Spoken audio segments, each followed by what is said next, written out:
Welcome to Sweet Life Beat Life. We hope this video helps. Start by measuring 1 liter of whole milk and checking your equipment is clean and heat safe. Use 1 liter of whole milk for best texture. Gently heat the milk until it reaches 85 degrees C to denature proteins for a creamier final yogurt. Then remove from heat and allow it to cool to 43 degrees C. Heat milk to 85 degrees C, then cool to 43 degrees C before adding starter. When the milk is at 43 degrees C, stir in 2 tablespoons of curd as starter, mixing evenly without creating large bubbles.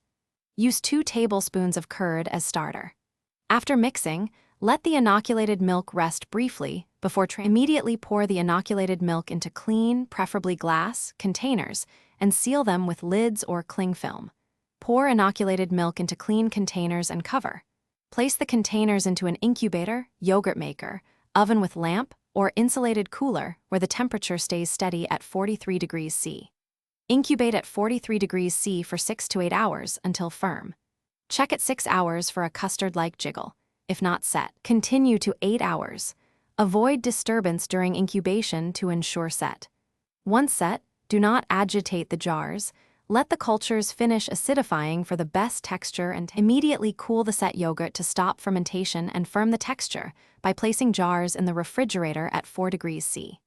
Refrigerate yogurt at 4 degrees C for at least 4 hours before serving.